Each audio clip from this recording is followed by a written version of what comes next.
अस्सलाम वालेकुम my dear friends, I am Afran Ashiq. I hope you all are fine. जैसे कि आप जानते हैं कि हम डिस्कस कर रहे हैं क्लास 10th के मैथमेटिक्स का chapter number 9 that some applications of trigonometry.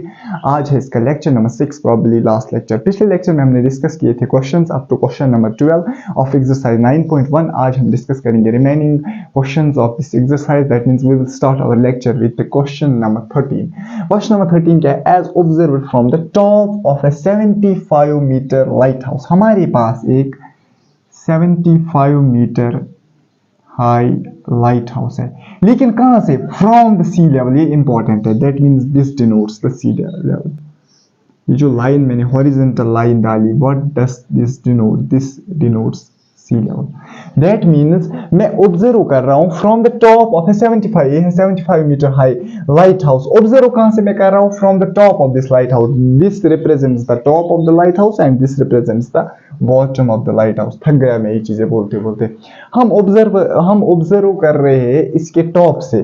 क्या बोल रहा है फिर? The angles of depression of the two ships are 30 degree and 45 degree. Observe हम कर रहे हैं लाइट हाउस के टॉप से। जो एंगल्स ऑफ डिप्रेशन है ऑफ टू शिप्स, हमारे पास दो शिप्स हैं। अब पता नहीं शिप्स कहां पे है, वो भी वो वही से बोलेगा। एंगल्स ऑफ डिप्रेशन कितने हैं? एक तो 30 डिग्री और 40 डिग्री। दैट मींस दो शिप्स के लिए ऑब्वियसली दो एंगल्स ऑफ डिप्रेशन होंगे। If one ship is exactly behind the other, important है। अगर मैं यहां पे एक शिप मानूंगा, ये है मेरे पास शिप 1, ये मैं यहां पे एक शिप मानूंगा। चलो मैं इस शिप का नाम देता हूं शिप ए। ये मैं मानूंगा शिप ए, या इसको ए ही जितना लिखो, चलो शिप मत लिखो। मैं इस शिप का नाम देता हूं ए। दिस इज मतलब ये पहली शिप है हमारे पास। मुझे बताओ पहली शिप कौन सी है? ए शिप। मुझे बताओ फिर दूसरी शिप कहां है? If one ship is exactly behind the other, that means जो दूसरी शिप हमारे पास है वो है एग्जैक्टली दूसरी शिप का नाम दूंगा मैं बी। कह रहा है कि ये इंपॉर्टेंट है, यही वर्डिंग इंपॉर्टेंट समझनी है। If one ship is exactly behind, है ना, इसके एग्जैक्टली बिहाइंड द अदर मतलब दूसरी शिप के, ऑन द सेम साइड, याद रखना, on the same side of the light house, मतलब लाइट हाउस के जिस साइड में ऑब्वियसली ये शिप है उसी साइड में कौन सी शिप है? ये शिप, जैसे हमने बनाया on the same side of the light house. यहाँ पे बात को समझना है। आधे बच्चे बोलेंगे कि सर क्या इस मतलब ये जो वर्ड इसने यहाँ पे लिखा है, क्या अगर नहीं लिखा होगा क्या हम उसके बगैर फिगर बना सकते हैं या सोलो फिगर बना सकते थे या सोलो क्वेश्चन कर सकते थे? हरगिज भी नहीं। क्यों? देख तू, ये कह रहा है ना कि इफ वन शिप, ये हमारे पास एक शिप है। इफ वन शिप का मतलब नहीं हुआ फर्स्ट शिप, वन शिप का मतलब इसको भी मैं मान सकता हूँ वन शिप, है ना, दो में से एक ship is exactly behind the other, वो एग्जैक्टली है behind the other. That means जिस लाइन पे आपने इस शिप को रखा है उसी, जिस लाइन पे आपने इस शिप को रखा है उसी लाइन पे आपको इस शिप को भी रखना होगा। This is what this word signifies, what this sentence means. If one ship is exactly behind the other on the same side, हाँ, on the same side of the light house, find the distance between the two ships. I have to find the distance between the two ships। मुझे बताओ इसने क्या कहा? Angles of depression. मुझे जल्दी जल्दी बता एंगल्स ऑफ डिप्रेशन। अब यहाँ पे बेटा मुझे बता एंगल्स ऑफ डिप्रेशन कैसे डिफाइन करते हैं? ऑब्वियसली तूने मुझसे सीखा है। ऑब्जर्व कहाँ से कर रहा हूँ मैं? यहाँ से। मुझे बता देख कहाँ की ओर में? यहाँ से। ये बन गई हमारे पास लाइन, व्हाट वी कॉल, ये हमारी लाइन ऑफ साइट।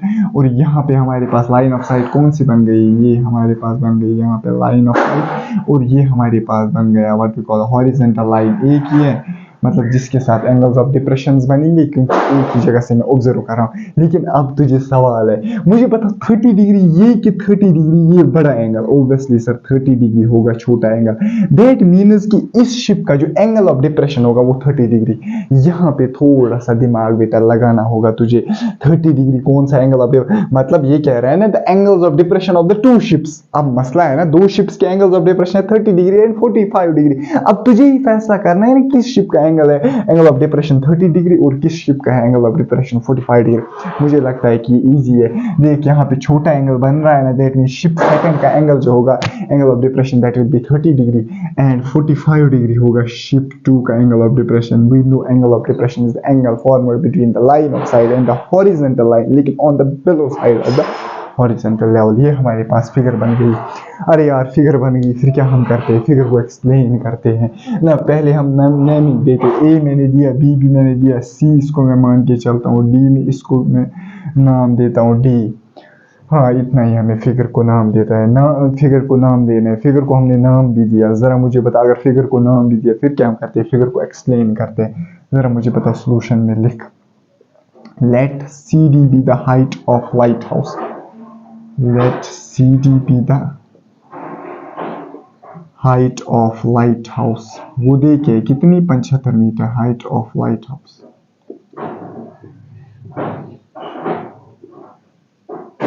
ब्रैकेट में लिखेगा तो सी डी जो है लाइट हाउस की height that is 70 metres, sorry 75 metres. मुझे बता what does this represent. Let हम लिखेंगे ए एंड बी, पहले मैं लिखूंगा ऐसे, A and B be the two ships, A and B be the two ships. जरा मुझे बताओ जिन दो शिप्स का जिक्र क्वेश्चन कर रहा है उनका नाम मैंने क्या दिया, ए और B, A and B be the two ships. And A B जो है वो क्या रिप्रेजेंट करेगा, फिर A B represents the distance between the two ships. जो हमने निकालना है, असल में हमने क्या निकालना है, distance between the two ships. This represents the distance between the two ships, represents the distance between two ships. इतना ही हम लिखेंगे। कोई बोलेगा सर मैं लिखूंगा एंगल्स ऑफ डिप्रेशन भी। अरे लिख, तुझे किसने कहा ना लिखने के लिए, फिर तू लिखेगा क्या, मैं बोल रहा हूँ। अगर कोई लिखेगा मैं बोल रहा हूँ, the angle of depression from the top of this light house to the ship B is 30 degree and the angle of depression from the top of this light house to the ship A is 45 degree. Sir 30 degree और 45 degree कैसे करेंगे, हालांकि question में नहीं बोल रहा है, वो ऐसे करेंगे। सीधा पता चलता है कि शिप बी का जो एंगल होगा, मतलब जो इससे जो इस लाइट हाउस से ज्यादा दूर शिप होगी उसका एंगल ऑफ डिप्रेशन कम होगा। ये मैंने आपको 2-3 बार बोला है और आज भी बोल रहा हूँ। ऑब्वियसली बात है, जब ये शिप इसकी डिस्टेंस मतलब इसके टॉप से मैं ऑब्जर्व कर रहा हूँ, इस मतलब लाइट हाउस से ये शिप क्या है, दूर, that means angle of depression क्या होगा, कम। आप यहाँ पे भी देख सकते हो एंगल ऑफ डिप्रेशन होगा कम। अब क्या करते हैं हम, फिगर को एक्सप्लेन भी किया, बेसिक ट्राइगोनोमेट्री करके जो निकालना होगा उसको निकालते हैं।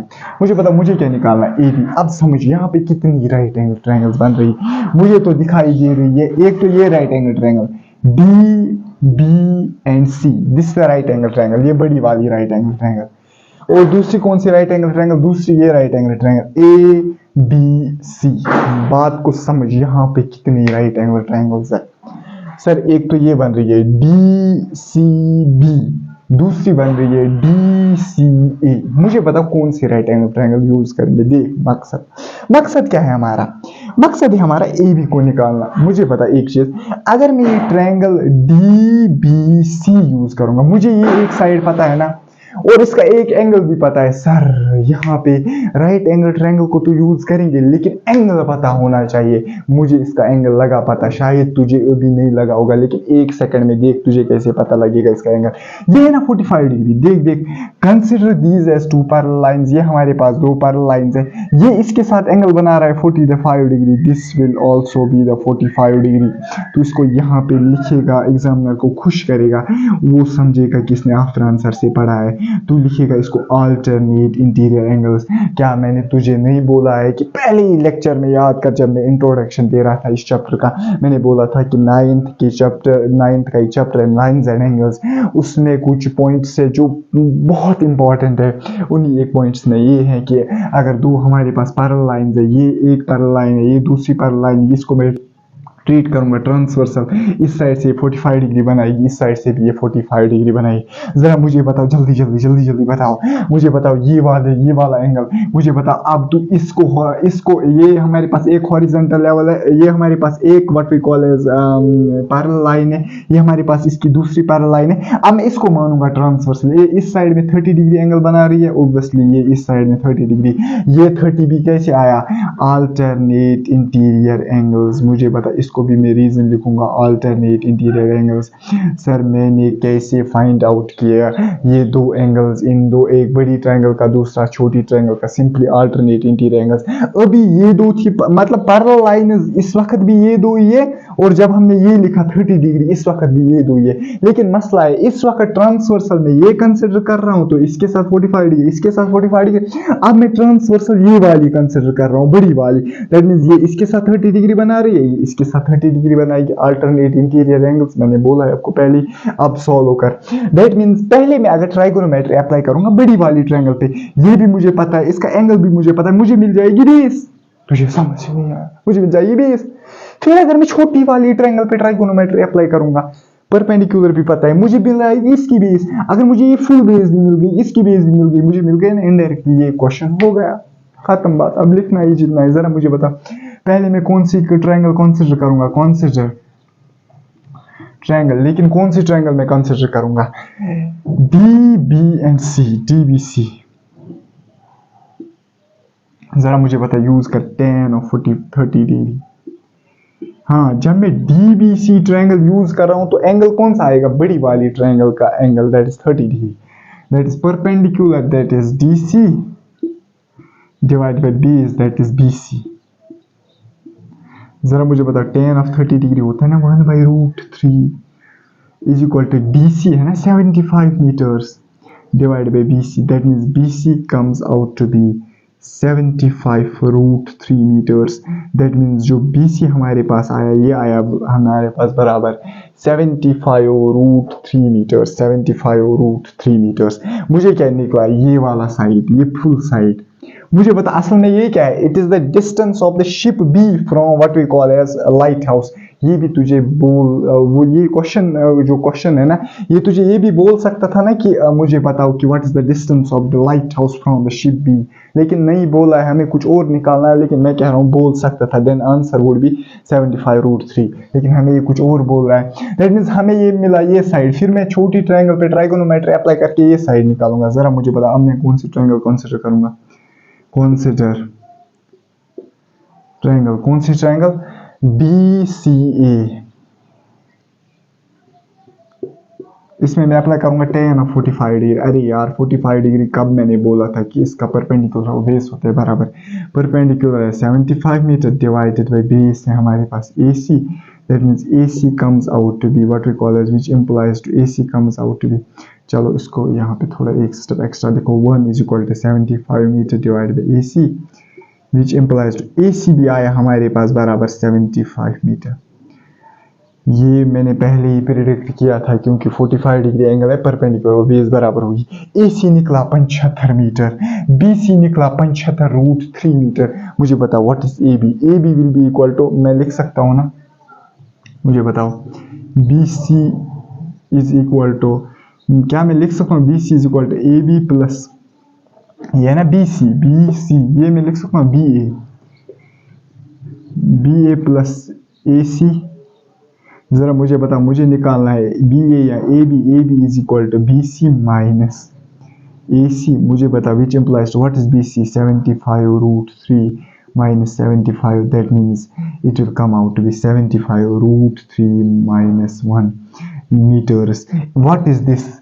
This is AB, and what is AB? AB represents the distance between the two ships. मुझे बताओ हमने क्या किया, इस ट्रायंगल पे ट्राइगोनोमेट्री अप्लाई करके ये वाला साइड निकाला, इस ट्रायंगल पे ट्राइगोनोमेट्री अप्लाई करके ये वाला साइड निकाला। हमें क्या निकालना था, AB।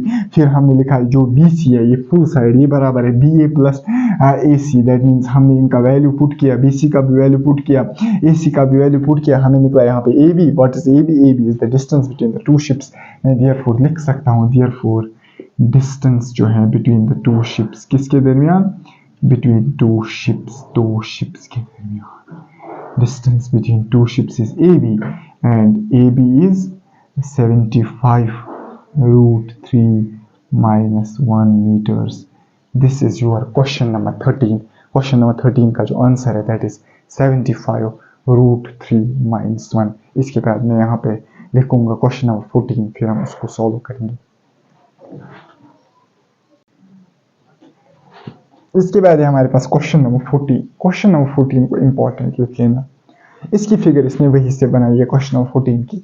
ये कुछ 2-3 क्वेश्चन ऐसे हैं जिनकी लैंग्वेज को थोड़ा सा अंडरस्टैंड करना मुश्किल है, मैं लेकिन अपनी ओर से पूरी कोशिश करूंगा ताकि मैं इजी से इजी लैंग्वेज में आपको ये समझाऊं और आपको समझ आए इजीली। जब आपको क्वेश्चन समझ आएगा तो फिर बेसिक ट्राइगोनोमेट्री यूज करने में तो आप माहिर हो, फिर तो 1 मिनट में हो जाएगा क्वेश्चन। लेकिन आपको समझना आना चाहिए, आपको ये फिगर एक्सप्लेन करनी आनी चाहिए, वही मेरा मकसद यहाँ पे रहेगा। बाकी बेसिक ट्राइगोनोमेट्री तो आप यूज कर सकते हो, हालांकि मैं पूरा क्वेश्चन दिखाऊंगा, लेकिन असल में मसला जो इसमें है क्वेश्चन को समझना है।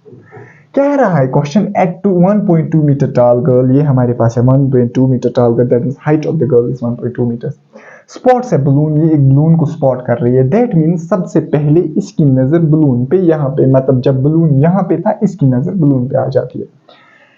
Moving with the wind, obviously जो बलून है ये किससे मूव कर रहा है, with the wind in the horizontal line, इस लाइन में, at a height of 88.2 metres from the ground. ये किसकी हाइट देखिए फ्रॉम द ग्राउंड, बलून की हाइट। ये कह रहा है ना क्या बलून, ये balloon is moving with the wind in a horizontal line at a height of, that means 88.2 metres is the height of the balloon from the ground. इन्हीं words को मतलब समझना इंपॉर्टेंट है। दैट मींस ये मैंने ground बनाया और ground पे क्या है गर्ल, और इस ग्राउंड से ही ये जो बलून है ये कितना दूर है 88.2 मीटर, जैसे फिगर में दिखाया गया है। The angle of elevation of the balloon from the eyes of the girl at any instant is 60 degree। जो any instant है वो instant है जब गर्ल बलून को पहली बार देख रही है। मुझे बताओ पहली बार इसने कब देखा गर्ल बलून को, जब बलून यहाँ पे था, मैंने बनाया ना बलून को यहाँ पे, दैट मींस पहली बार इसने यहाँ पे देख रहा है। अब क्या बोल रहा है, द एंगल ऑफ एलिवेशन, कहाँ से angle of elevation, from the eyes, इसकी आईज से लेके, that means this becomes horizontal line, ये बन जाएगी ना हमारे पास हॉरिजॉन्टल लाइन, ये क्या हमारे पास बन जाएगा horizontal line, that means this angle is 60 degree. Sir figure ने क्यों दिया है 60 degree, by the concept of alternate interior angles. हाँ फिगर में ये 60 दिखा के नहीं है, फिगर में ये 60 दिखा के तू कंफ्यूज होगा ना। सर क्यों कंफ्यूज होगा, सर आपने तो डिटेल में पढ़ा है, अगर ये एंगल 60 डिग्री को तो ये भी 60 डिग्री, फिगर ने ये 60 नहीं दिखाया, फिगर ने ये वाला 60 दिखाया। तूने मेरे पास पढ़ा है तो तुझे कंफ्यूजन की गुंजाइश ही नहीं है। दैट मींस मैंने आपको बोला है कि ये दो ट्रांसवर्सल एक्ट कर रहे हैं, अगर ये दो ट्रांसवर्सल एक्ट कर रहे हैं, ये दो सॉरी पैरेलल लाइंस एक्ट कर रहे हैं, ये ट्रांसवर्सल इस एंगल से 60 डिग्री, इस एंगल यहाँ से मतलब इस मतलब पैरेलल लाइन के साथ अगर ये 60 डिग्री बना रही है, इस पैरेलल लाइन के साथ भी 60 डिग्री बनाएगी। दैट मींस मैं लिखूंगा इसको अल्टरनेट इंटीरियर एंगल्स, ताकि आप कंफ्यूज ना हो कि अगर फिगर में ये 60 दिया है हमने क्यों ये 60 में, असल में यही 60 है, लेकिन इस अगर ये 60 है तो ये कितना होगा 60। फिर क्या कह रहा है question, after some time, obviously मुझे बताओ जब इसने बलून को स्पॉट किया पहली बार, इसने जब बलून को स्पॉट किया, बलून था यहाँ पे, इसको मैंने माना एट एनी इंस्टेंट, इसका जो एंगल ऑफ एलिवेशन है था 60 डिग्री। आफ्टर सम टाइम, कुछ टाइम हुआ, बलून मूव कर रहा है ना, अब आफ्टर सम टाइम बलून मत यहाँ ही पे होगा, दैट मींस अगर बलून रेस्ट पे होता तो बलून वहीं पे होता, लेकिन बलून मूव कर रहा है, that means after some time इसने कुछ डिस्टेंस ट्रेवल की होगी। जब आफ्टर सम टाइम ये यहाँ पे पहुंचा, एंगल ऑफ एलिवेशन भी चेंज होगा। आफ्टर सम टाइम कह रहा है कि जो एंगल ऑफ एलिवेशन है रिड्यूस टू 30 डिग्री, यहाँ पे इम्पोर्ट समझना, एक तो होता है रिड्यूसेस बाय 30 डिग्री, अगर ये कहता है कि after some time angle of elevation कह रहा है रिड्यूस टू वर्ड इस्तेमाल कर रहा है, तो 30 डिग्री मतलब पहले बलून का 60 डिग्री था फिर बन गया 30 डिग्री। लेकिन कुछ एग्जामिनर चालाक हो सकते हैं, वो तुझे यही क्वेश्चन डालेंगे लेकिन बोलेगा after some time the angle of elevation reduces by 30 degree, लेकिन आपको किस्मत है, चाहे यहाँ पे टू बोले, चाहे यहाँ पे बाय बोले, चाहे यहाँ पे टू बोले, यहाँ पे बाय बोले, फिर भी आएगा जो लास्ट एंगल ऑफ एलिवेशन आएगा वो 30 डिग्री आएगा। लेकिन टू और बाय में फर्क है, क्यों, देखो अगर ये बोलेगा पहला एंगल ऑफ एलिवेशन था फॉर एग्जांपल 90 डिग्री, फिर बोलेगा कि angle of elevation, late us suppose पहला एंगल ऑफ एलिवेशन था लेट अस सपोज 80 डिग्री, फिर बोलेगा कि एंगल ऑफ एलिवेशन जो है वो रिड्यूस हो गया टू 20 डिग्री, दैट मींस जो नेक्स्ट एंगल ऑफ एलिवेशन था वो बन गया 20 डिग्री। अगर ये आपको बोल रहा है कि पहले था एंगल ऑफ एलिवेशन 80 डिग्री, लेकिन एंगल ऑफ एलिवेशन जो रिड्यूस हो गया by 20 degree, that means next angle of elevation बन गया 60 डिग्री। सर क्यों इतना पढ़ा रहे हो? लेकिन मेरे असल में पढ़ाने का मकसद यही है, मैं तुझे ये नहीं पढ़ाना चाहता हूँ कि वो ही मैं रटा यहाँ पे करूँ, मैं तुझे कॉन्सेप्ट सिखाना चाहता हूँ, क्वेश्चंस में से क्वेश्चन सिखाना चाहता हूँ। यहाँ पे ये बोल सकता था 22-30 डिग्री, हालांकि यहाँ पे प्रॉब्लम नहीं होगी, यहाँ पे चाहिए तो 30 डिग्री बोले, next angle of elevation is 30 degree जैसे हम करते। अगर बोले by 30 degree, that mean 60 minus 30 degree is 30 degree, तो तब भी आता प्रॉब्लम। लेकिन यहाँ पे प्रॉब्लम हो जाती है अगर पहले एंगल ऑफ एलिवेशन था 80 डिग्री, अगर ये बोलता by 20 degree, that means next angle of elevation will be 60 degree. अगर ये बोलता 220 degree, that means next angle of elevation will be 20 degree. तुझे ये अगर समझ आया ना, तुझे जिंदगी में बहुत मदद आगे करेगा। फिर तो मुझे दुआ ही देगा। ये आफरान सर ने एक बार मैथ्स में कॉन्सेप्ट टू और बाई का सिखाया था, लेकिन यहाँ पे तो simple as that angle of elevation reduce हो गया टू 30 डिग्री। दैट मीन्स जब ये यहाँ से लेके यहाँ तक पड़ा, यहाँ से लेके यहाँ तक चला, तो मुझे बताओ what was the angle of elevation, यहाँ पे क्या था 30 डिग्री। फिर कहता है find the distance traveller bye the balloon. ये की ना बलून ने distance traveller during this interval. During this interval का मतलब जब ये यहाँ से लेके यहाँ तक पहुंचा। ड्यूरिंग दिस इंटरवल का असल में मतलब क्या है?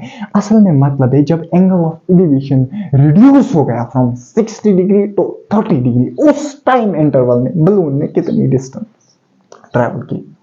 मुझे पता फिगर बना के ही है, लेकिन फिगर की इसने नेमिंग नहीं दी है। चलो मैं फिगर का नाम देता हूँ। मुझे बताओ, मैं लेता हूँ, मुझे बताओ जब बलून था पॉइंट ए पे, जब बलून था पॉइंट ए पे, उस वक्त जब एंगल ऑफ एलिवेशन था, मैं इस पॉइंट को मानूंगा ए, इस पॉइंट को मानूंगा बी, इस पॉइंट को मानूंगा मैं सी, हाँ चलिए इस पॉइंट को मैं मानूंगा डी। यहाँ पे मैं एक हॉरिजॉन्टल लाइन खींचता हूँ, चलो इस पॉइंट को मैं मानता हूँ डी। मुझे बताओ what is A?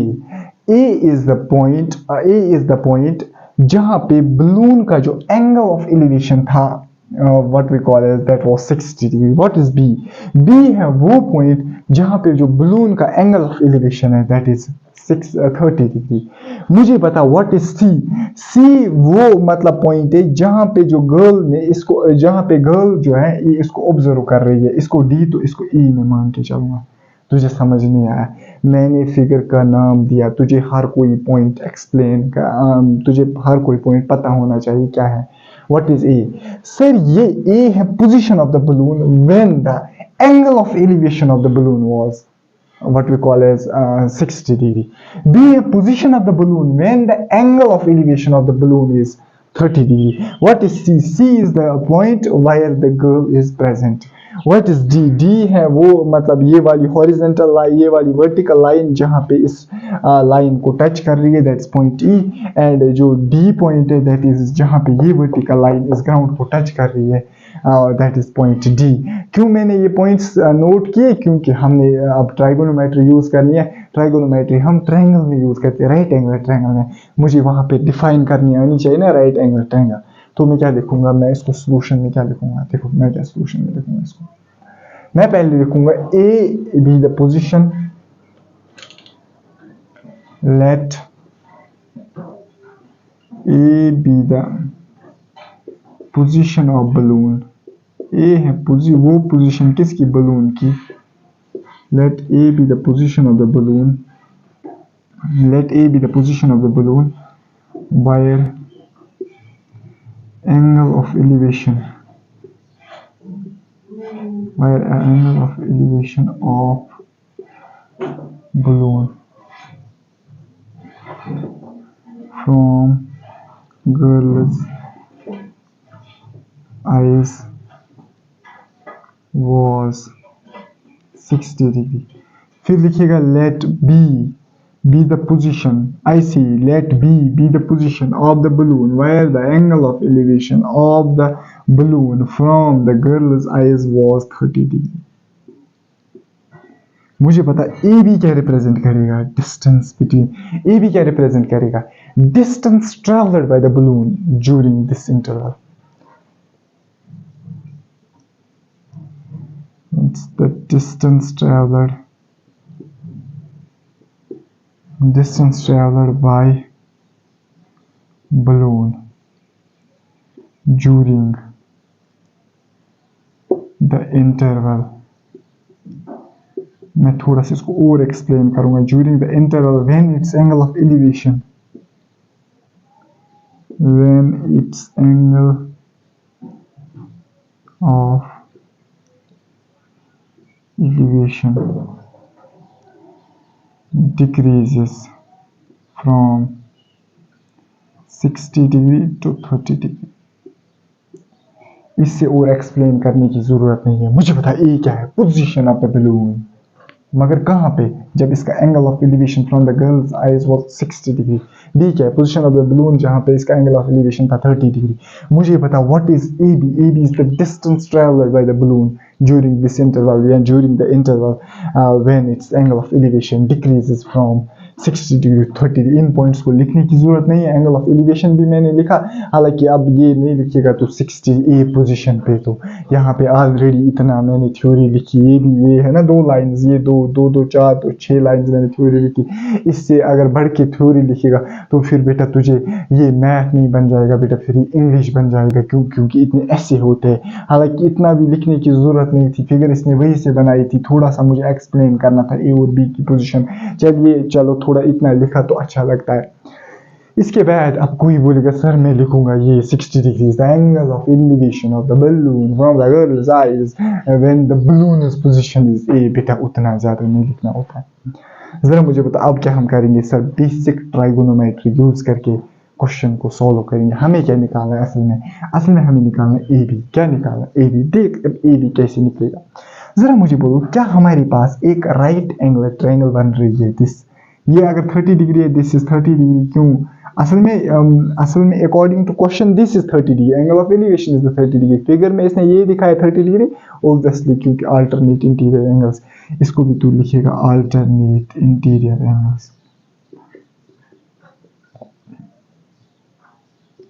Alternate interior angles. जरा मुझे पता अब हम क्या करेंगे. अगर मैं इस बड़ी ट्रायंगल को यूज करूंगा, बात को समझना, यहाँ पे क्वेश्चन को ट्राइगोनोमेट्री यूज करना आपको मतलब जो ट्राइगोनोमेट्री है ना वो ध्यान से लगानी है. क्या हमें किस ट्रायंगल से क्या मिलेगा. देखो अगर मैं इस ट्रायंगल पे ट्राइगोनोमेट्री अप्लाई करूंगा, B D what we call C, B D C is the triangle. इस पे अगर मैं ट्राइगोनोमेट्री अप्लाई करूंगा मुझे ये मिलेगा B C what we call D सी.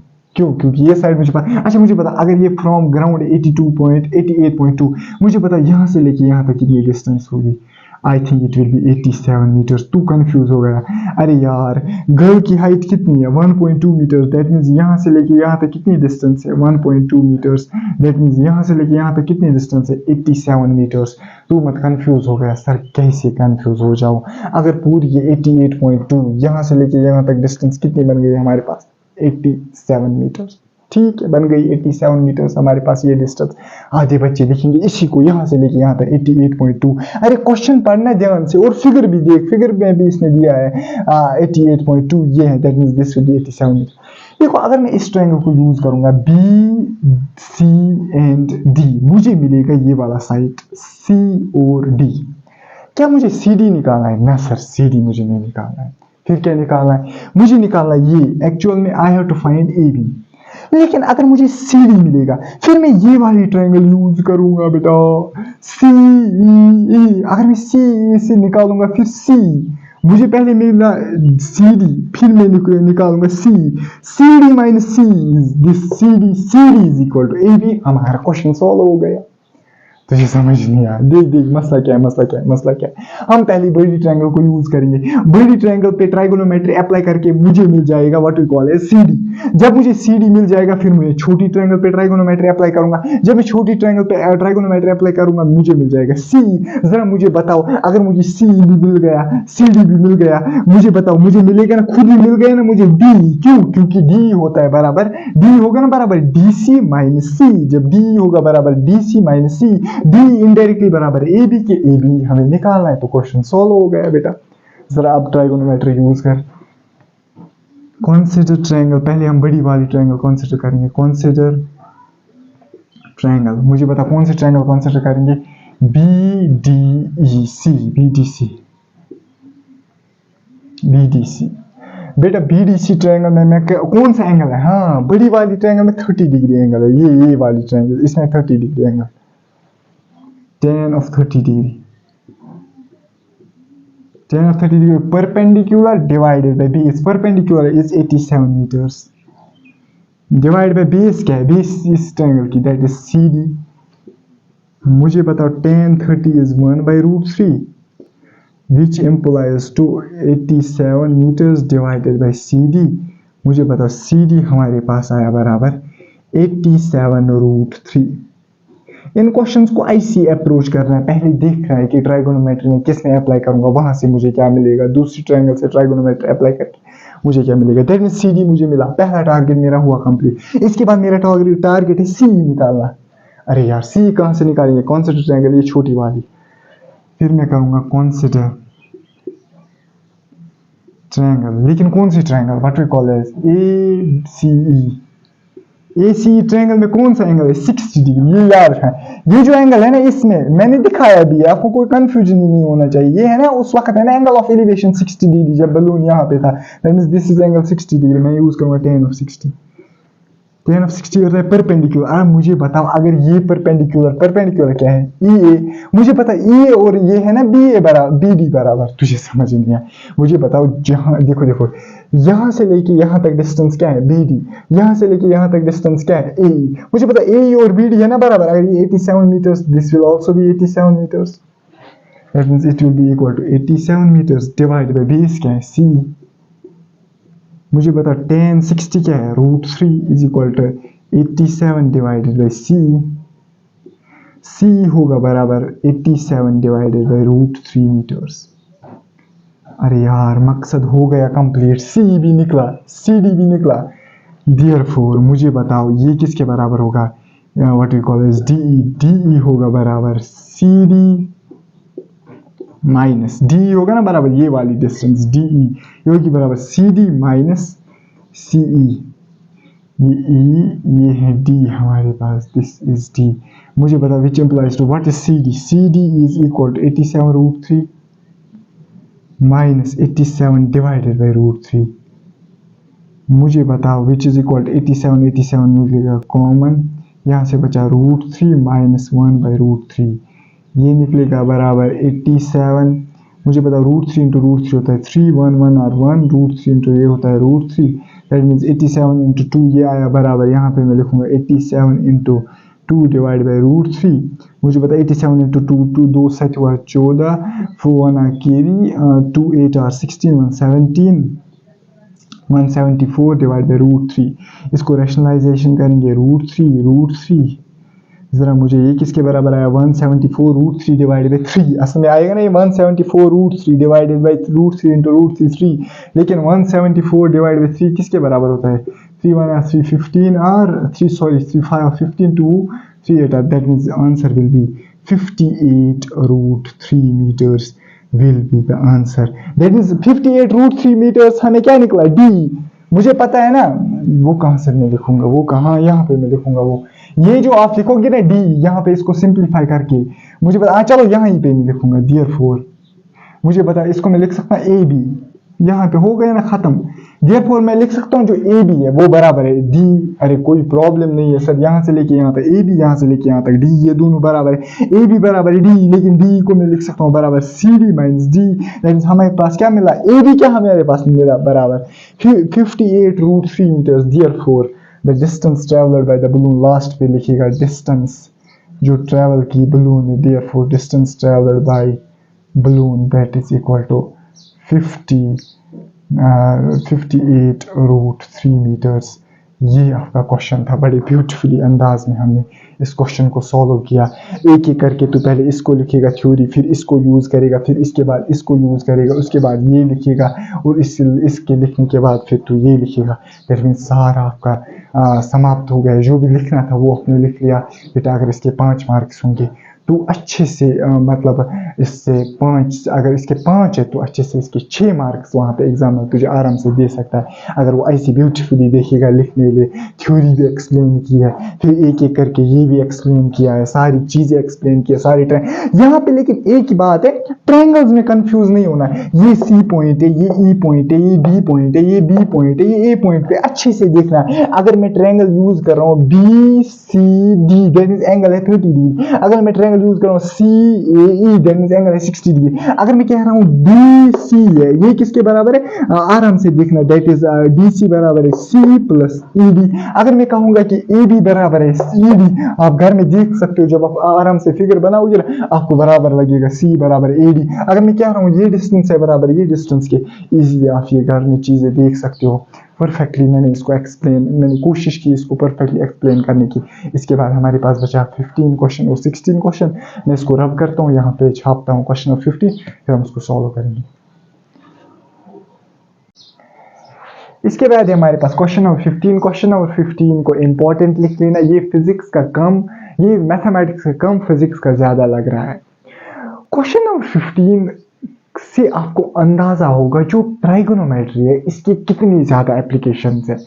हमें निकालना है लास्ट में, जब आप पूछोगे, जब मैं अभी क्वेश्चन को एक्सप्लेन करूंगा, हमें टाइम निकालना है एक कार को एक पॉइंट से दूसरे पॉइंट जाने में कितना टाइम लगेगा। हालांकि ये फिजिक्स का क्वेश्चन है, लेकिन फिजिक्स को क्वेश्चन सोल्व, मतलब फिजिक्स का क्वेश्चन सोल्व करने के लिए हमें पहले यूज करनी पड़ेगी ट्राइगोनोमेट्री। हमें जरूरत आएगी ट्राइगोनोमेट्री, तभी हम फिजिक्स का क्वेश्चन सोल्व कर पाएंगे। इससे आपको अंदाजा होगा कितना वास्ट यूज है ट्राइगोनोमेट्री। जो आपने ये क्वेश्चन 16 पढ़े या 23 क्वेश्चन ट्राइगोनोमेट्री के यूज सिर्फ इन्हीं पे लिमिटेड नहीं है। ये जो क्वेश्चन है ये आपको थोड़ा सा मतलब अंदाजा देगा कि ट्राइगोनोमेट्री जो है ना, जो ये आपने क्वेश्चन पढ़े वो तो है ही, इसके एप्लीकेशंस वो तो है ही है, लेकिन इससे अलावा भी देखो फिजिक्स का क्वेश्चन सॉल्व करने के लिए तुझे ट्राइगोनोमेट्री की यूज है, तुझे ट्राइगोनोमेट्री जरूरत लगेगी। इस क्वेश्चन से आपको अंदाजा, मैं कहूंगा कि इस क्वेश्चन से तुझे पूरी एप्लीकेशन समझ आएगी कि असल में ट्राइगोनोमेट्री की एप्लीकेशन क्या है। और बहुत इंपॉर्टेंट क्वेश्चन है। अगर मैं इसको फॉर एग्जांपल, ये जो क्वेश्चन है ना, अगर मैं पूरे जो मैथमेटिक्स के मतलब पूरा जो 10th क्लास का मैथमेटिक्स है उसमें 10 क्वेश्चंस निकालूं जो बहुत ज़्यादा कॉन्सेप्चुअल है और अच्छे क्वेश्चन है, टफ क्वेश्चन है, बिल्कुल ये उन क्वेश्चंस में जगह बनाएगा। ये क्वेश्चन बहुत ज़्यादा इंपॉर्टेंट, मुझे लगता है कि मैंने आपको फुल ट्राइगोनोमेट्री पढ़ाई, हमें मुझे लगता है 15 लेक्चर्स हो गए तकरीबन ट्राइगोनोमेट्री पे, लेकिन मुझे लगता है कि अगर 15 लेक्चर्स में सबसे कोई इंपॉर्टेंट क्वेश्चन है और सबसे कोई कॉन्सेप्चुअल क्वेश्चन है वो है बेटा ये क्वेश्चन। इसको सोल्व करते हैं, पहले क्वेश्चन को समझते हैं, फिर इसकी फिगर बनाते हैं according to what we call as question. उसके बाद हम फिगर को एक्सप्लेन करते हैं, उसके बाद हम यूज करेंगे बेसिक ट्राइगोनोमेट्री अपना रिजल्ट निकालने के लिए, जो हम करते आ रहे हैं। A straight highway leads to the foot of a tower। हमारे पास एक हाईवे है, ये मेरे पास एक स्ट्रेट हाईवे है। कह रहा है कि ये जो स्ट्रेट हाईवे है leads to the foot of the tower, that means यहाँ पे मेरे पास टावर है और ये जो स्ट्रेट हाईवे है ये लीड कर रहा है to the foot of the tower. This indicates the foot of the tower, this indicates the top of the tower. Simple as that. चलो मैं इतना ही हाईवे बनाऊंगा, क्योंकि यहाँ पे मैं ये बोर्ड 2D है, मैं यहाँ पे 3D हाईवे नहीं दिखा सकता हूँ, तो आप जो स्ट्रेट लाइन माने आप उसको मानोगे हाईवे। फिर कह रहा है कि a man standing at the top of the tower। पहला कॉन्सेप्ट इस क्वेश्चन का, यहाँ पे मैं मैन नहीं बनाऊंगा, यहाँ पे मैं मैन की जगह मैन को पॉइंट से रिप्रेजेंट करूंगा, क्योंकि क्वेश्चन डिस्कस ही नहीं कर रहा है, क्वेश्चन बोल ही नहीं रहा है मैन की कितनी हाइट है। अगर क्वेश्चन नहीं बोल रहा है तो मैं इसको पॉइंट से यहाँ पे रिप्रेजेंट करूंगा मैन को। A man standing at the top of the tower, ये है टॉप ऑफ द टावर पे एक मैन है हमारे पास। Observes a car at angle of depression of 30 degree. ये जो मैन है ना, इसकी नजर पड़ती है एक कार पे, ये मेरे पास कार है, ये मेरे पास कार है। जब इसकी नजर पड़ती है कार पे और ये ऑब्जर्व, उस वक्त जो एंगल ऑफ डिप्रेशन है, जो एंगल ऑफ डिप्रेशन डिफाइन हो रहा है दैट इज 30 डिग्री। ऑब्वियसली बात है, इस मैन ने इस कार को देखा और एंगल ऑफ डिप्रेशन जो बना यहाँ पे वो 30 डिग्री। कैसे सर? ये हमारे पास लाइन ऑफ साइट बन गई। अरे तू कंफ्यूज हो गया, लाइन ऑफ साइट क्या होती है? सर कुछ नहीं, जब मैंने पहली बार इस कार को देखा, ये उसकी निगाह है, मुझे बताओ हॉरिजॉन्टल लाइन के साथ कितना एंगल बनाएगी नीचे की डायरेक्शन में लाइन ऑफ साइट, उसी को बोलते हैं angle of depression. This is 30 degree. खत्म बात। इसने ऑब्जर्व किया कार को, ये चल रही, ऑब्वियसली रोड है, रोड पे तो कार ही चलेगी और कार चल रही है। और पहली बार जब इसने इसको ऑब्जर्व किया इस कार को, और वहां पे जो एंगल ऑफ डिप्रेशन डिफाइन हुआ, मतलब जो इसकी लाइन ऑफ साइट बना रही थी एंगल, हॉरिजॉन्टल लेवल के साथ, दैट वाज 30 डिग्री। फिर क्या कह रहा है question, which is approaching the foot of the tower. Obviously जो ये कार है ये अप्रोच कर रही है the foot of the tower. फिर क्वेश्चन क्या बोल रहा है, क्वेश्चन बोल रहा है विद यूनिफॉर्म स्पीड, जो इस कार की यूनिफॉर्म स्पीड है। सर इसका मतलब क्या होता है यूनिफॉर्म स्पीड? यूनिफॉर्म स्पीड का मतलब होता है इसकी स्पीड है constant. Let us suppose x metre per second से मूव कर रहा है, s मीटर पर सेकंड से मूव कर रहा है, मतलब स्पीड चेंज नहीं हो रही है विद टाइम। अगर इसकी यूनिफॉर्म स्पीड है, इसकी जो मोशन होगी that will be uniform motion. अगर एक पार्टिकल मूव कर रहा है विद यूनिफॉर्म स्पीड, उसकी जो मोशन होती है उसको बोलते हैं हम यूनिफॉर्म मोशन। हाँ ठीक है। फिर क्या है कि 6 सेकंड लेटर, 6 सेकंड्स लेटर, जब इसने, इस मैन ने जब कार को पहली बार देखा, ये था यहाँ पे, अब कह रहा है 6 सेकंड लेटर, जब इसने इसको 6 सेकंड्स बाद देखा। जरा मुझे आप में से कोई बोलेगा कि 6 सेकंड बाद ये कार यहीं पे होगी। सर यहीं पे होती तब जब कार रेस्ट में होती, लेकिन चूंकि अभी कार रेस्ट में नहीं है, कार चली होगी। लेट अस सपोज 6 सेकंड्स बाद कार यहाँ पे पहुंची। ऑब्वियसली ये कुछ डिस्टेंस ट्रेवल करेगी क्योंकि इसकी कुछ स्पीड रेस्ट में नहीं है। 6 सेकंड्स बाद जब इसने ऑब्जर्व किया, दैट मींस यहां से लेके यहां तक इस कार, मैं मानूंगा पहले कार पोजीशन ए पे थी, उस वक्त जो एंगल ऑफ डिप्रेशन था कार का that was 30 degree from the top of what we call as this tower. मुझे बताओ जब इसके बाद ये कार यहाँ पे पहुंची पोजीशन बी पे, उस वक्त कह रहा है कि the angle of depression of car is found to be 60 degree. उस वक्त जब मैन ने नजर, मतलब 6 सेकंड्स के बाद मैन ने फॉर एग्जाम्पल वहां देखा, 6 सेकंड्स के बाद ये जो कार है ना वो यहाँ पहुंची ना, अब और मैन ने किसकी ओर देखा, कार की ओर। इस वक्त भी डिफाइन होगा एंगल ऑफ डिप्रेशन। अब ये वही लाइन ऑफ साइट, जब इसने देखा मतलब कार की ओर, ये हमारे पास बन गई लाइन ऑफ साइट। जब ये हमारे पास लाइन ऑफ साइट बन गई, एंगल ऑफ डिप्रेशन होता है हॉरिजॉन्टल लेवल के साथ। चूंकि मैन ही देख रहा है पहले भी बाद में भी हॉरिजॉन्टल लेवल एक ही, that means this angle becomes equal to 60 degree. हमें बोल रहा है कि find the time taken by the car. इस कार को कितना टाइम लगेगा to reach the foot of the tower. इस कार को कितना टाइम लगेगा to reach the foot of the tower from this point. Important ये वर्ड है फ्रॉम दिस पॉइंट, मतलब जब कार का एंगल ऑफ डिप्रेशन था 60 डिग्री, मतलब from position B to position this, मतलब फुट ऑफ द टावर तक, इस मतलब कार को कितना टाइम लगेगा। मुझे सिंपली बोल रहा है इस कार को यहां से लेके यहां तक कितना टाइम लगेगा। पहले हमने फिगर बनाई, पहला जो काम था हमारा वो हो गया। दूसरा फिगर की मैंने ए बी, इसको मैं मानूंगा सी डी। उसके बाद फिगर को एक्सप्लेन करना होगा। यहाँ पे मैं लिखूंगा सोल्यूशन में लेट, मैं लिखूंगा let what we call as A B the position of car. A वो पोजीशन है कार की जब angle of depression of the car was found to be 30 degree. A B the position of car, A car की वो position है when जब angle of depression was found to B, जब angle of depression जो था was found, जब angle of depression क्या पाया गया था 30 डिग्री, है ना। ए वही कार की पोजीशन जब एंगल ऑफ डिप्रेशन। जरा मुझे बताओ बी कौन सी पोजीशन है, B the position of the car when the angle of depression was found to be 60 degree. ये दो चीजें हमने लिखी। मुझे पता what is C D, C D is the height of the tower. मुझे पता what is C D, C D is the height of the tower, C D is the height of the tower. मुझे बताओ क्योंकि body जो है ये move कर रही है विद यूनिफॉर्म स्पीड, इसके पास कुछ स्पीड होगी ना, कांस्टेंट स्पीड। यहां से लेके ए से लेके सी तक बॉडी जा रही है, इसकी स्पीड होगी कांस्टेंट, मतलब ए से बी तक जो स्पीड होगी, बी से लेके सी तक वो स्पीड होगी, मतलब थ्रू आउट स्पीड सेम होगी। वो स्पीड में मान के चलूंगा S. Let S be the speed of, let s be the speed of what we call it, let s be the speed of the car, let s be the speed of the car।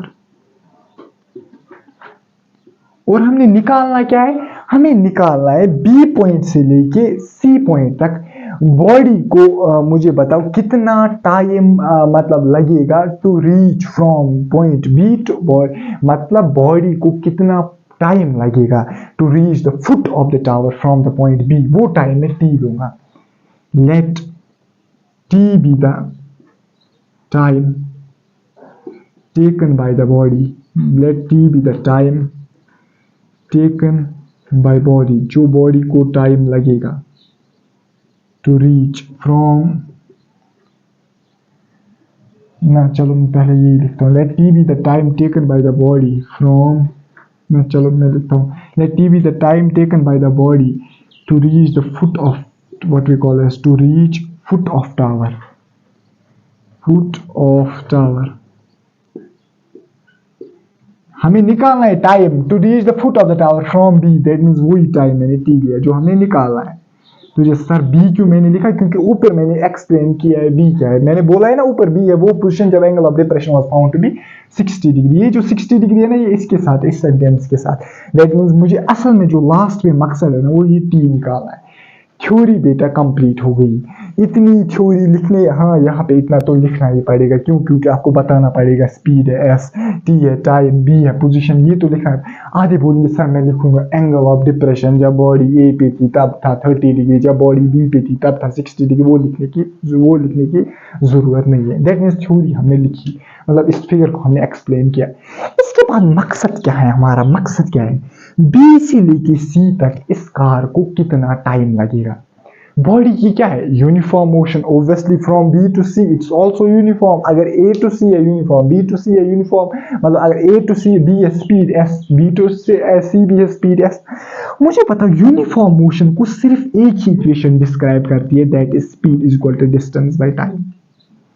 जो physics use होता है इस question में, इस question को इसलिए mathematics में दिया गया है बेटा, क्योंकि जो फिजिक्स यहाँ पे यूज होता है बेटा वो लेमैन को भी पता होता है। लेमैन को भी पता होता है अगर एक बॉडी यूनिफॉर्म मोशन, मतलब एक बॉडी की यूनिफॉर्म मोशन है, यूनिफॉर्म स्पीड से चल रही है, इसकी मोशन को सिर्फ एक ही इक्वेशन डिस्क्राइब करता है, that is speed is equal distance by time. ये छोटे बच्चे को भी पता होता है बेटा।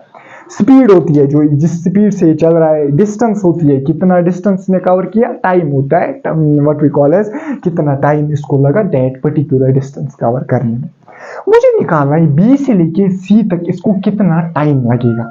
मुझे पता बी से लेके सी तक इसको कितना टाइम लगेगा। मुझे दो चीजें चाहिए, एक तो ये स्पीड चाहिए और ये डिस्टेंस मुझे चाहिए, दैट मींस बी से लेके सी तक की डिस्टेंस मुझे चाहिए और बी से लेके तक स्पीड, या इनडायरेक्टली स्पीड क्या है कार की, क्योंकि स्पीड सारी थ्रू आउट सेम है।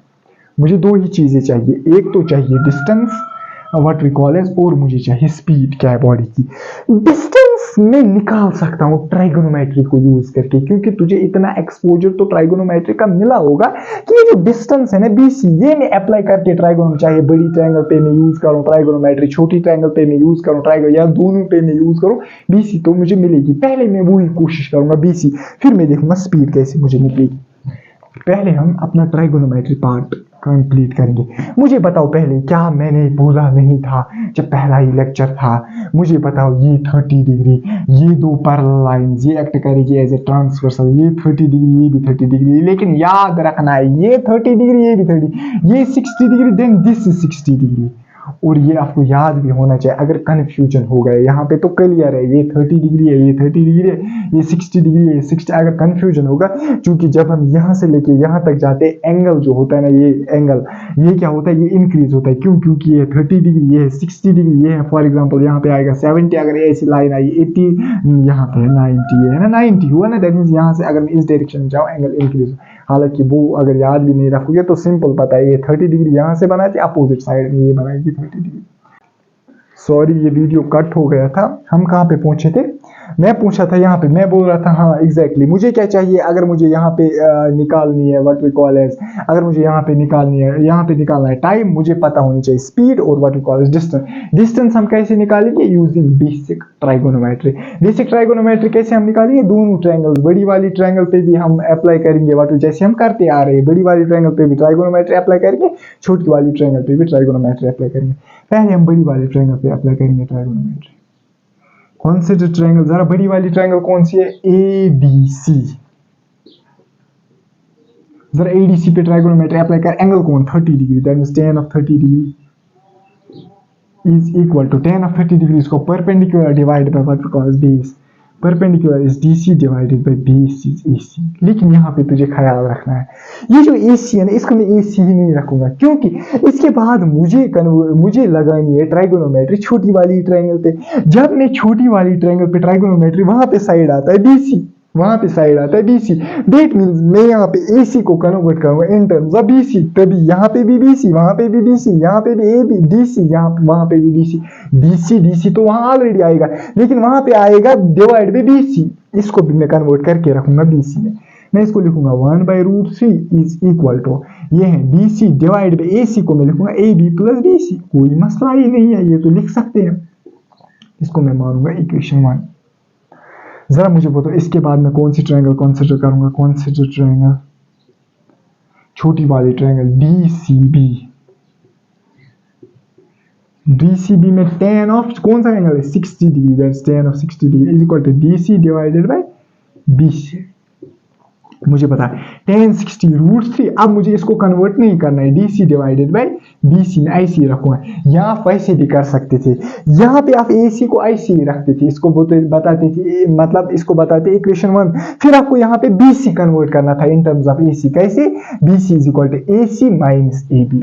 Simple as that. क्योंकि मैंने AC को कन्वर्ट किया, दैट मींस ये हमारे पास इक्वेशन 1 बन गई, ये हमारे पास इक्वेशन 2 बन गई। यहाँ पे जब मैं इक्वेशन 1 को और इक्वेशन 2 को सॉल्व करूंगा, मुझे वेरिएबल्स का एग्जैक्ट वैल्यू नहीं मिलेगा। ये बात तू तब बोल सकता है जब तुझे linear equation in 2 variable strong हो। सर क्यों? यहाँ पे 3 वेरिएबल्स इन्वॉल्व हो, यहाँ पे 2 वेरिएबल्स इन्वॉल्व हो। 2 वेरिएबल्स और यहाँ पे अगर 2 इक्वेशंस होंगे हमारे पास और इन दोनों इक्वेशंस में सेम 2 वेरिएबल्स इन्वॉल्व हो, जो इसमें वेरिएबल्स 2 इन्वॉल्व होंगे वो भी इसमें वेरिएबल्स इन्वॉल्व होंगे, तो हमें दोनों वेरिएबल्स का एग्जैक्ट सॉल्यूशन मिलता है। फिर तुम सब्स्टिट्यूशन मेथड से सॉल्व करो, एडिशन सब्ट्रैक्शन या किसी मेथड से सॉल्व करो।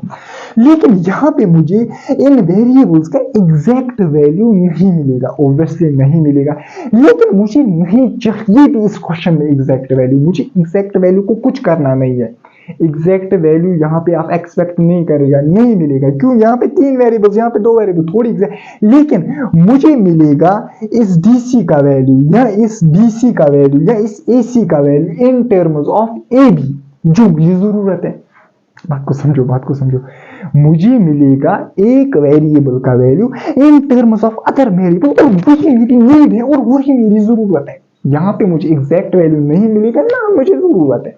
यहाँ पे मुझे मिलेगा वेरिएबल का value in terms of some other variable. जरा करो सोल्व, जरा मुझे बताओ यूजिंग सेकंड। जरा मुझे बता, अगर मैं इक्वेशन सेकंड यूज करूंगा, यूजिंग इक्वेशन सेकंड, मुझे बता इक्वेशन सेकंड से मुझे मिलेगा व्हाट वी कॉल एज जो DC है, DC is equal to DC आएगा बराबर √3 times what we call as BC। मुझे मिला DC बराबर √3 टाइम्स। इसको मैं इक्वेशन थर्ड, जैसे बिल्कुल प्रोसीजर वही है, एग्जैक्ट वैल्यू नहीं मिलेगा। लेकिन हम क्या इन दोनों इक्वेशंस को सॉल्व करेंगे सब्स्टिट्यूशन मेथड से। हम क्या करते थे यूजिंग इक्वेशन सेकंड से इक्वेशन थर्ड मैंने क्या बनाया DC इज इक्वल टू, अब मैं पुट करूंगा, put value of equation third in, putting वो खुद ही लिखा, putting the value of equation third in equation first. Equation first में इक्वेशन थर्ड का वैल्यू पुट करूंगा, that means 1/√3 is equal to what we call as DC divide, DC के बदले में क्या लिखूंगा √3 BC divided by AB plus BC। मुझे बताओ, मुझे मिलेगा √3 इंटू √3 होता है 3BC is equal to AB plus BC। That means मुझे मिलेगा 3BC माइनस BC हुआ 2BC is equal to AB। यही इक्वेशन मुझे जरूरत थी, यही इक्वेशन मुझे चाहिए थी, और यही मेरा मकसद था। मुझे क्या निकला? मुझे निकला 2 times BC is equal to AB। मतलब BC अगर AB है 6 मीटर्स, BC है 3 मीटर्स, 2 टाइम्स BC मतलब 2 टाइम्स 3 इज इक्वल टू 6, वो है ना 6।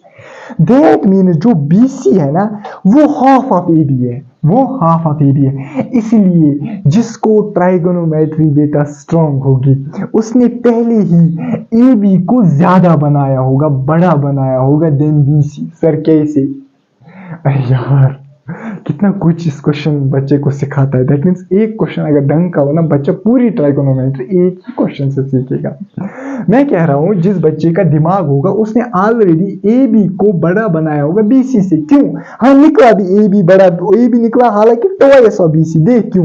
क्योंकि ये 60 डिग्री, अगर मैं tan ऑफ 60 यूज करूंगा ना perpendicular divide bye 20, means perpendicular tan of 60 होता है ज्यादा देन tan 30। अगर ज्यादा होता है दैट मींस इसका परपेंडिकुलर ज्यादा, बेस होनी चाहिए कम। मुझे पता 10 ऑफ 30 डिग्री क्या होता है, परपेंडिकुलर ज्यादा, बेस होनी चाहिए कम। मुझे पता जब बेस होनी चाहिए कम, मुझे बताओ देन मीन्स जब 10 ऑफ 30 के सॉरी मैंने क्या बोला, 10 ऑफ 60 का मतलब वैल्यू ज्यादा मतलब परपेंडिकुलर ज्यादा होनी चाहिए, बेस कम होनी चाहिए। 10 ऑफ 30 का वैल्यू कम मतलब परपेंडिकुलर अगर मैं उतना ही लूंगा जितना मैंने 60 के वक्त लिया था एंगल, बेस क्या होनी चाहिए उससे ज्यादा। दैट मीन्स उस वक्त अगर मैंने बेस कम ली थी, इस वक्त बेस क्या होनी चाहिए ज्यादा, इसलिए उस वक्त 10 ऑफ 30 के वक्त क्या है, बेस ज्यादा। दैट मीन्स जब मैं 30 एंगल लूंगा, दैट मीन्स उस वक्त क्या है, बेस ऑब्वियसली ज्यादा।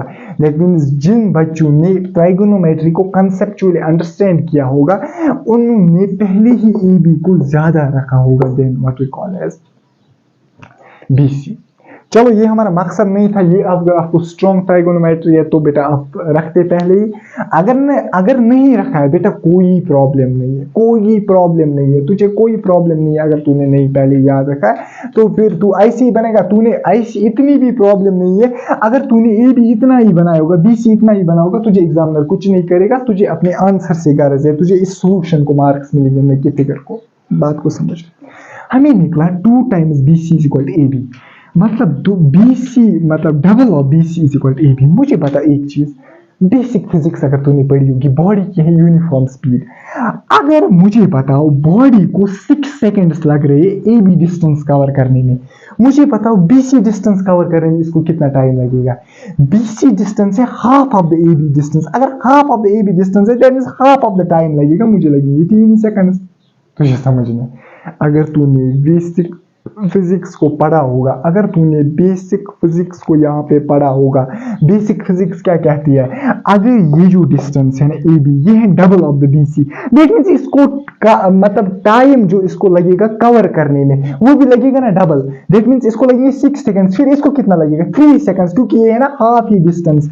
अरे यार यूनिफॉर्म स्पीड का मतलब ये होता है body travels equal distance in equal intervals of time. That means अगर ये इतनी डिस्टेंस है 3 सेकंड्स में, इससे दुगनी डिस्टेंस कितनी करेगा 6 सेकंड्स में। दैट मींस बेसिक टर्मिनोलॉजी से तू आंसर बोल सकता है, मतलब बेसिक फिजिक्स पढ़ के तू आंसर बोल सकता है 6 सेकंड्स। लेकिन मजा नहीं आया, ये क्या मतलब कौन, ये कॉन्सेप्चुअली तू बोल सकता है आंसर तो 3 सेकंड्स। दैट आंसर तुझे मिला यहाँ से लेके यहाँ तक बॉडी को 3 सेकंड, लेकिन सर मुझे दिखाइए इक्वेशंस के थ्रू आंसर निकलेगा 3 सेकंड्स। अब देख इक्वेशंस के थ्रू, ये लाइन इंपॉर्टेंट है यहाँ पे, ये लाइन तुझे, इस लाइन ने तुझे बोला कि ये जो बीसी डिस्टेंस है ये है half of the A B distance. मुझे बताओ मैं क्या अप्लाई करूँ, मैं करूंगा फ्रॉम ए टू बी, जब कार जा रही है ए से लेके बी तक, मैं स्पीड इसको distance by time formula apply करूंगा।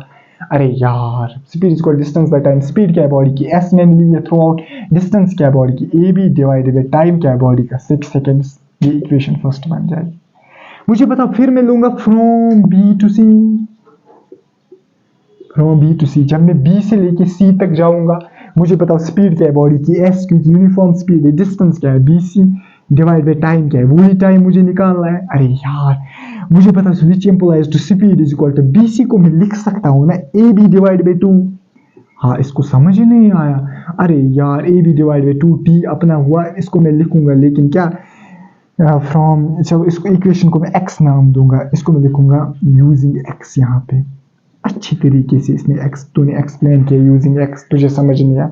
इस इक्वेशन को मैंने क्या नाम दिया एक्स, तो और फिर यहाँ पे तूने लिखा यूजिंग एक्स मैंने स्पीड। मुझे बता इस इक्वेशन को 1 मैंने यहाँ पे दिया होगा, किसी इक्वेशन को नाम 2 भी मैंने दिया है, 3 भी मैंने दिया है, एक्स भी मैंने दिया है, चलो 4 में दूंगा, इसको मैं 5 दूंगा यूज। जरा मुझे बोलो यहाँ पे speed is equal A B divide by 6, यहाँ पे speed is equal to B C divide by T, that means we know things equal to same thing are equal to one another.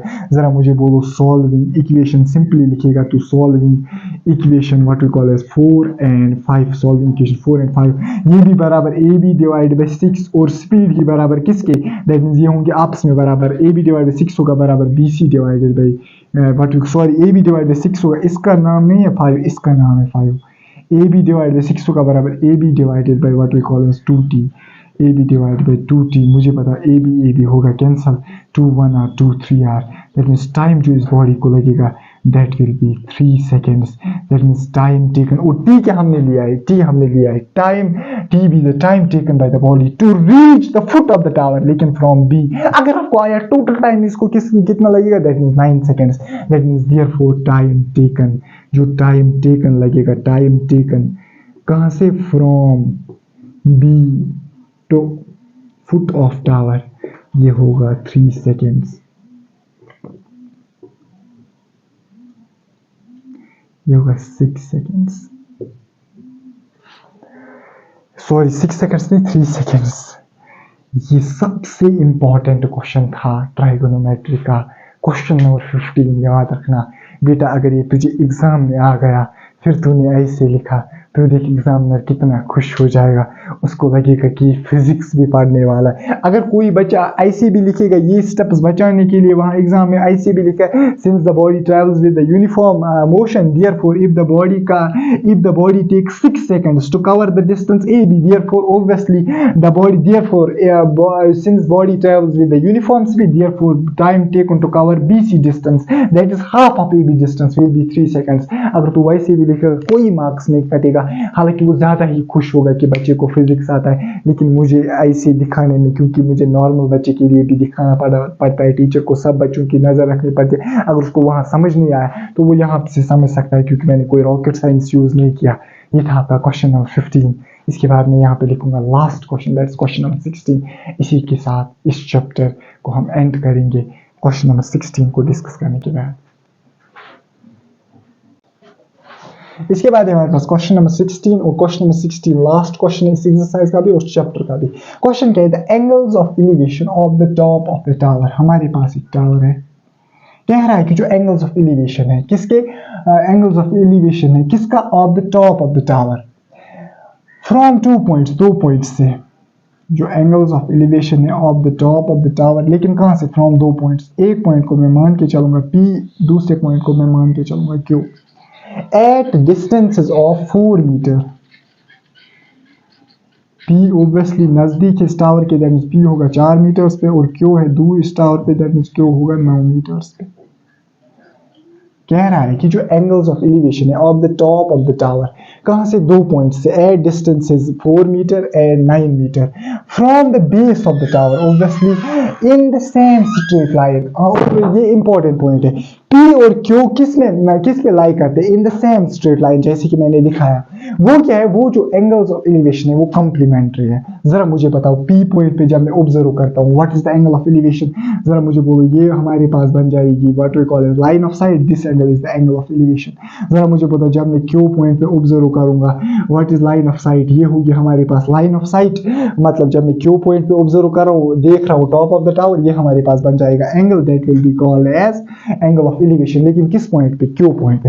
लेकिन ये कह रहा है कि ये जो दो एंगल्स हैं, मतलब यहाँ पे P पॉइंट पे कौन सा angle of elevation, this, Q point पे कौन सा angle of elevation, this. Obviously Q point पे कम होगा angle of elevation, P point पे ज्यादा होगा. क्यों, क्योंकि जब हम यहाँ से लेके यहाँ तक एंगल ऑफ एलिवेशन क्या होता है, इंक्रीज. मतलब अगर मैं इस पॉइंट पे देखूंगा एंगल ऑफ एलिवेशन और इंक्रीज होगा. लेकिन ये कह रहा है ये जो दो एंगल्स ऑफ एलिवेशन है ये आपस में कॉम्प्लीमेंट्री है. मुझे बताओ, दो एंगल्स को अब हम कॉम्प्लीमेंट्री बोलते हैं. याद रखना, 2 angles are said to be complementary. 2 angles को तब हम कॉम्प्लीमेंट्री बोलते हैं. 2 angles are said to be complementary. तो इससे कल 1 मार्क्स वाला क्वेश्चन पूछा जा सकता है, कॉम्प्लीमेंट्री एंगल्स कौन से होते हैं sir. 2 angles are said to be complementary जब इनका सम होगा. 2 angles are said to be complementary, यहाँ पे लिखूंगा मैं, 2 angles are said to be complementary. 2 angles are said to be complementary when their sum is 90 degree. जब उनका सम क्या होगा, when their sum is 90 degree. मुझे बताओ सप्लीमेंट्री एंगल्स कब, 2 एंगल्स को कब मैं बोलूंगा सप्लीमेंट्री एंगल्स, जब उनका सम होगा 180 डिग्री. यहाँ पे कॉम्प्लीमेंट्री वर्ड इस्तेमाल हुआ, मीन्स जब उनका सम होगा व्हाट वी कॉल 90 डिग्री. अगर एक एंगल है फॉर एग्जांपल 40 डिग्री का 50 डिग्री होगा complementary angle, that means 40 degree and 50 degree are complementary angles. ऐसी आप बहुत सारे कॉम्प्लीमेंट्री एंगल्स बना सकते हैं. थोड़ा ये इंफॉर्मेशन के लिए मैंने बोला, ये आप नोट कर सकते हो, लेकिन इस क्वेश्चन के साथ नहीं, ये इंफॉर्मेशन के लिए. मुझे पता, अगर मैं इस एंगल को थीटा लूंगा, एंगल ऑफ एलिवेशन किस पॉइंट पे, मुझे बताओ, angle of elevation of the top of the tower. Let angle of elevation of the top of the tower from point P be theta, मुझे पता what will be the angle of elevation from point Q. मैं कह सकता हूँ it will B 90 minus theta. अगर किसी को problem हो गई बेटा उसको मैं हल निकालता हूँ अभी। मुझे पता मैंने क्या कहा, दो एंगल्स को कब हम बोलेंगे कॉम्प्लीमेंट्री, जब उनका सम क्या होगा 90 डिग्री। मुझे बताओ 90 माइनस थीटा एक एंगल है, प्लस थीटा दूसरा एंगल है, थीटा थीटा कैंसिल आया ना 90 डिग्री। तुझे समझ ही नहीं आया। मैंने कहा दो एंगल्स को तब बोलेंगे कॉम्प्लीमेंट जब उनका सम होगा 90 डिग्री। अगर ये थीटा, ये ऑब्वियसली 90 माइनस थीटा।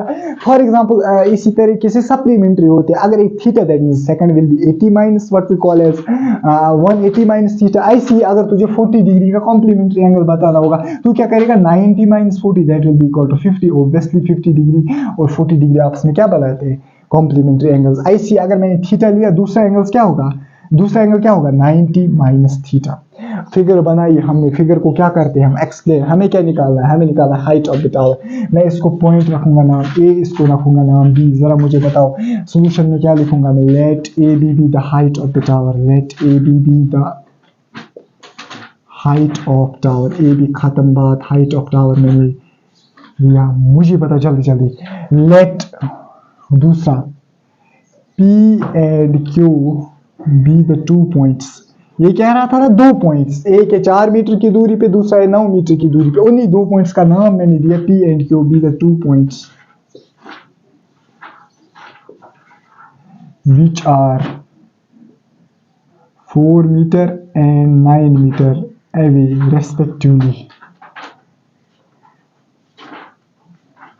कहां से, फ्रॉम, मैंने कहा कि let P and Q be the 2 points which are 4 meter and 9 meter away respectively from foot या base of tower। उसके बाद मैं लिखूंगा let theta be the angle, let theta be the angle, let theta be the angle। ना चलो मैं एक के साथ इनको लिखता हूँ, let theta and 90 minus theta be the 2 complementary angles। ना चलो अलग अलग लिखते अच्छा रहेगा। Let theta be the angle, let theta be the angle of elevation, let theta be the angle of elevation from point, simply इतना ही लिखना है फ्रॉम पॉइंट पी। सर मैं क्यों नहीं लिखूंगा from the point which is 4 meters away from the ये, क्योंकि P को मैंने बोला ऑलरेडी कि ये 4 मीटर दूर है, रेस्पेक्टिवली बोला दैट मींस पी 4 मीटर्स। मुझे पता थीटा बी है, देयरफॉर एंगल ऑफ एलिवेशन क्या होगा, अगर हम मैंने थीटा लिया from point P, therefore angle of elevation क्या होगा, therefore angle of elevation from point Q क्या होगा, therefore angle of elevation from point Q is equal to 90 minus theta. क्यों, अकॉर्डिंग टू क्वेश्चन लिखिएगा एंगल्स आर कॉम्प्लीमेंट्री। ये दो angles जो है ये कॉम्प्लीमेंट्री है, angles are complementary.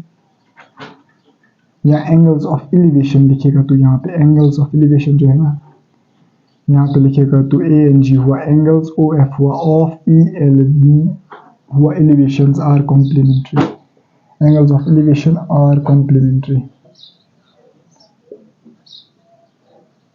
Angles of elevation are complementary. Obviously अगर एक एंगल में थीटा लिया तो एंगल ऑफ एलिवेशन का क्या होगा from point Q 90 minus theta. That means हमने फिगर को एक्सप्लेन भी किया। हमने क्या निकालनी है, ए बी, वो भी मैंने लिखा, ए B the height of the tower, P and Q भी मैंने लिखा, दो एंगल्स भी मैंने लिखा। अब मुझे क्या करना है, अब मुझे बेसिक ट्राइगोनोमेट्री यूज करके हमें क्या निकालना है, what we call as A B, जो हमने height of the tower let की है उसको निकालना। कैसे मैं यूज करूंगा, देखो ये थोड़ा सा डिफरेंट क्वेश्चन है। देखो आपके इंट्रोडक्शन टू ट्राइगोनोमेट्री वाला जो चैप्टर था ना उसमें डिलीट किया गया है। एक्चुअली जब मैं था क्लास 10th में हमें होता था एक topic what we call as trigonometric ratios of complementary angles, like for example sin of 90 plus theta, sin of 90 minus theta, tan of 90 plus theta, tan of 90 minus theta। लेकिन मैंने जब आपकी book देखी, आपके बुक में ये नहीं था trigonometric ratios of complementary angles, इसलिए मैंने उसको स्किप किया।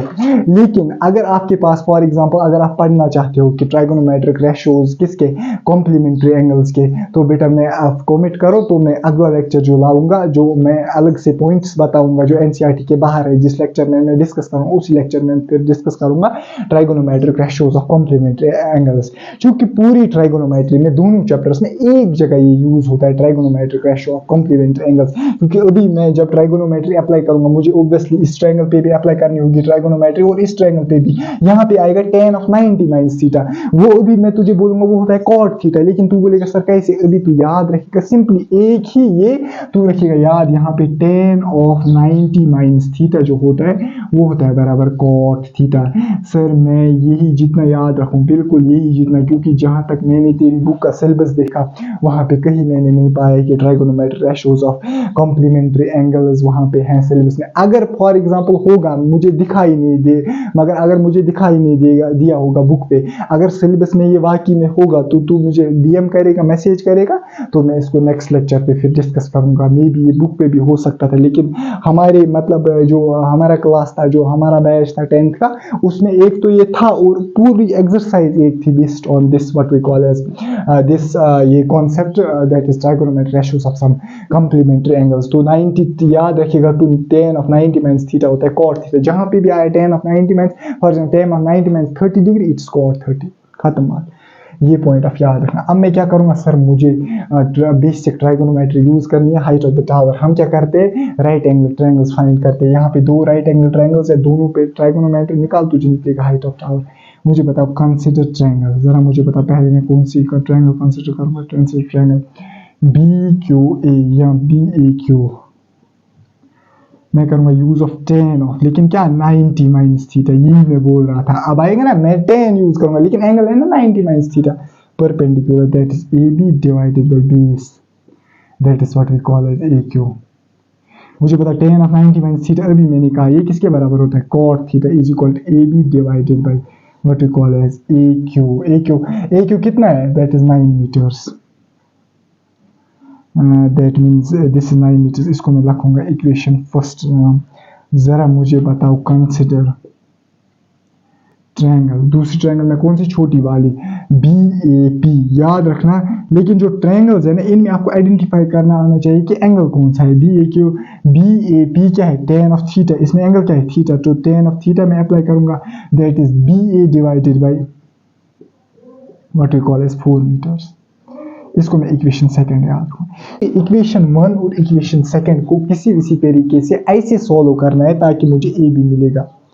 देखो अब सोचना है यहाँ पे, देखो हम क्या करते थे, हम अक्सर जो मतलब क्वेश्चंस करते थे ना सॉल्व, वो सब्स्टिट्यूशन मेथड से करते थे। देखो असल में ये दो इक्वेशंस बनी ना, हमें खेलना है इन दो इक्वेशंस के साथ किसी ऐसे तरीके से ताकि मुझे AB मिलेगा। देखो मेरी नजर पड़ गई, यहाँ पे है tan थीटा, यहाँ पे है cot थीटा। tan होता है रेसिप्रोकल ऑफ cot या cot होता है रेसिप्रोकल ऑफ tan। जरा तू सोच, अगर मैं इक्वेशन 1 और इक्वेशन सेकंड को मल्टीप्लाई करूं, इसी के साथ ये भी निकल आएगा, tan theta into cot theta, that will be equal to 1, क्योंकि tan थीटा होता है 1 by cot theta into cot theta, cot theta cancel, that will be equal to 1। AB divide by 9 into AB divide by 4, यहाँ से AB directly हमें आएगा। जरा मुझे बताओ multiply equation 1 and equation second, multiply equation 1, ये आसान तरीका है। मैं तो यहाँ पे 3 तरीके आपको दिखा सकता हूँ, 3 डिफरेंट तरीके से AB कैसे मिलेगा। दूसरे तरीके का मैं आइडिया दूंगा लेकिन आप वो करोगे खुद।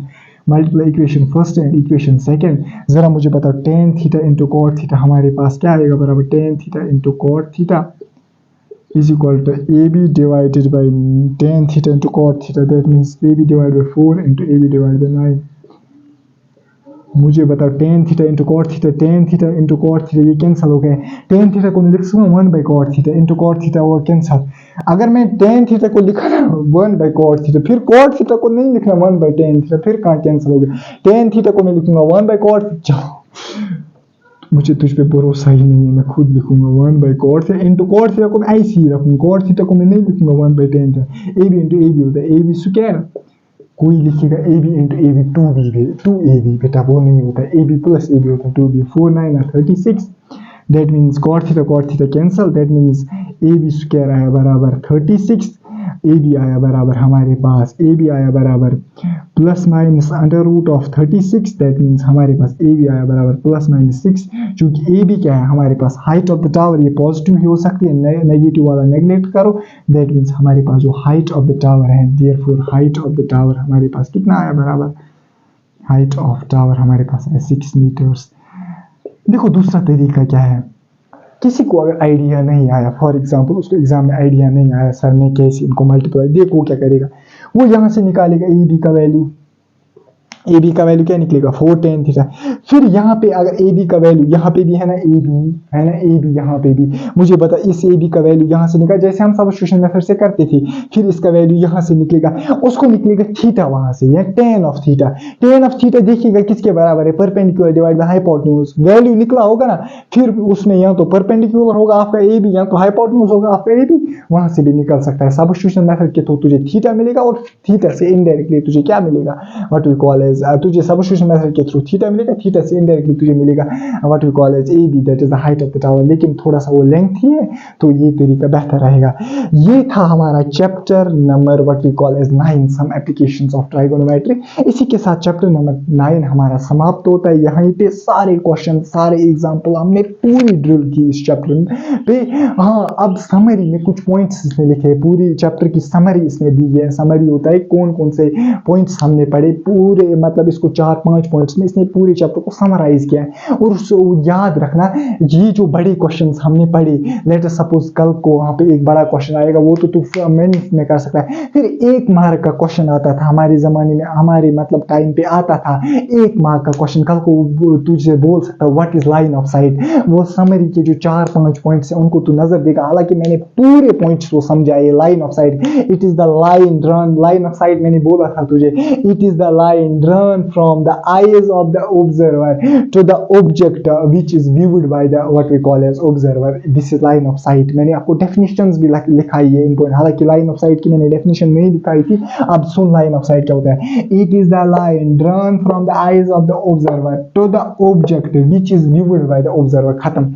मैंने बोला है क्या तुझे, angle of elevation, angle of elevation is the angle made by the line of sight with the horizontal level when, लेकिन कब line of sight, when it is above the what we call as angle of elevation. क्या होता है, angle made by the line of sight with the horizontal level, लेकिन कब, when it is above the horizontal level. या simply आप कह सकते हो लाइन ऑफ साइट हम तभी डिफाइन करते हैं when we raise our head to see the observer, when we raise our head तभी हम करेंगे क्या, define what we call angle of depression. क्या होता है, it is a line angle made by the line of sight with the horizontal level, लेकिन when it is, जब line of sight क्या होगी, बिलो द हॉरिजॉन्टल लेवल। या angle of depression is only defined when what we call as, angle of depression तभी हम define करते हैं when what we call as, मैंने क्या बोला, angle of depression when we lower our head to see the object, या what we call as to see the object, जब हम अपना हेड नीचे करते हैं ऑब्जेक्ट को देखने के लिए, उस वक्त एंगल ऑफ डिप्रेशन डिफाइन होता है। इसके बाद इसने सबसे इंपॉर्टेंट पॉइंट लिखा है जो आपसे पूछा जा सकता है, समरी का चौथा पॉइंट। बेटा